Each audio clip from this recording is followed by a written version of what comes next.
انہوں نے کہا جی یہ جنرل کونسل جو ہے اس کا حق ہے. اور پھر آئینی عہدہ لے لیا, اب سیاسی عہدہ نہیں, سیاسی عہدہ بالکل نہیں لیں گے, یعنی موروثی سیاست کی انہوں نے وہ کیا.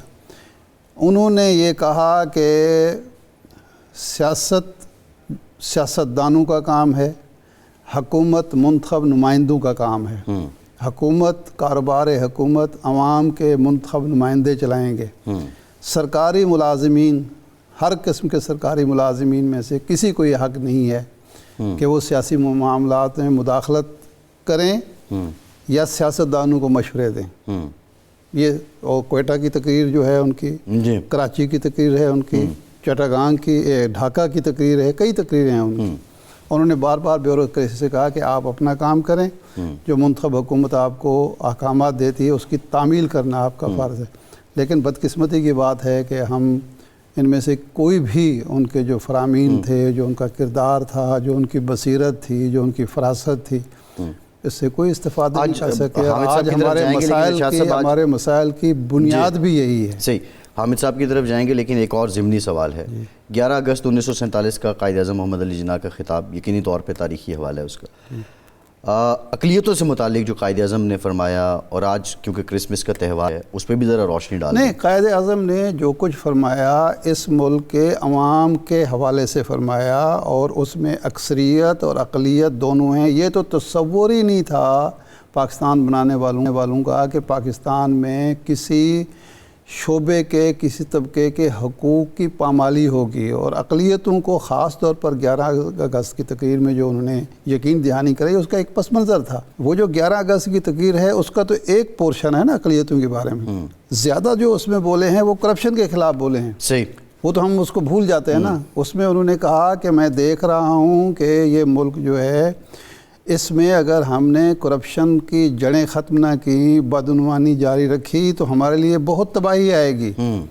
اور اس کے ساتھ ہی اقلیتوں کے بارے میں بھی کہا ہے کہ ان کے برابر کے مساوی حقوق ہوں گے. لیکن یہ بھی ہم نے کہاں وہ کیا ہے, ہم صرف زبانی باتیں کرتے ہیں. اب ارشاد صاحب ذرا آ جاتے ہیں جو حسب حال ہیں معاملات اس پہ.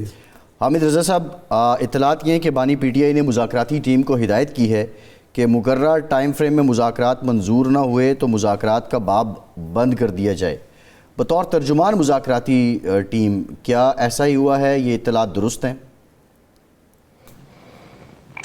بسم اللہ الرحمن الرحیم. بہت شکریہ جی. سب سے پہلے میں آپ کے چینل کے توسط سے پوری قوم کو بانی پاکستان حضرت قائد اعظم محمد علی جناح رحمۃ اللہ تعالی علیہ کے یوم ولادت کے اوپر مبارکباد پیش کرتا ہوں. اسی طرح پوری دنیا میں اور پاکستان کے اندر جو کرسچن کمیونٹی ہے ان کے مذہبی تہوار کرسمس کے حوالہ سے ان کے لیے نیک خواہشات. دیکھیے, بانی پاکستان تحریک انصاف کی طرف سے بالکل یہ بات آئی, عمران خان صاحب کی طرف سے یہ بات آئی کہ ٹائم فریم ہونا چاہیے, لیکن ٹائم فریم کیا ہونا چاہیے اس کے اوپر بھی ڈسکشن نہیں ہوئی. اس کی وجہ یہ ہے کہ ابھی تک مذاکراتی کمیٹی کو عمران خان صاحب تک ایکسیس نہیں دی گئی, جو کہ ہم امید کر رہے ہیں کہ کل تک وہ دے دی جائے گی ایکسیس. اور جب وہ ایکسیس ہو جائے گی تو اس کے بعد پھر عمران خان صاحب سے اس کے اوپر تفصیلی بات چیت کے بعد جو ٹائم فریم عمران خان صاحب کہیں گے وہ انشاءاللہ ہم اناؤنس کر دیں گے. جی اچھا, آپ کے خیال میں یا آپ کی جو کمیٹی ہے اس نے ظاہر ہے آپس میں ڈسکشن تو کی ہوگی, یہ کتنا عرصہ ہونا چاہیے, 1 مہینہ, 1 ہفتہ, 2 مہینے, یا جس طرح رانا ثناء اللہ صاحب کہتے ہیں کہ ہم اگر وہ ٹائم فریم کوئی مانگتے ہیں تو ہم دینے کے لیے تیار ہیں, لیکن ہم تو چاہیں گے کہ یہ مذاکرات چلتے رہیں. تو کتنا آپ کے خیال میں مناسب ٹائم ہوگا جس میں یہ مذاکرات کامیاب مکمل ہونے چاہیے؟ ارشاد عارف صاحب, چونکہ ہماری اس کے اوپر بات چیت ہوئی ہے, گزشتہ رات بھی ایک میٹنگ ہوئی ہے اور اس کو چیئر کیا تھا مذاکراتی کمیٹی کے جو ہیڈ ہیں عمر ایوب صاحب, انہوں نے اور باقی تمام اراکین نے اس میں شمولیت کی تھی. ہم اس بات پر تو متفق ہیں کہ اس کا ٹائم لائن ہونا چاہیے, اور اس بات پر بھی کمیٹی کے ارکان کا اتفاق رائے ہے کہ ہم کو لمبے طویل عرصے کے لیے مذاکرات نہیں کھیل سکتے. اس کی وجہ یہ ہے کہ ہم نے بہت شارٹ 2 مطالبات رکھے ہیں.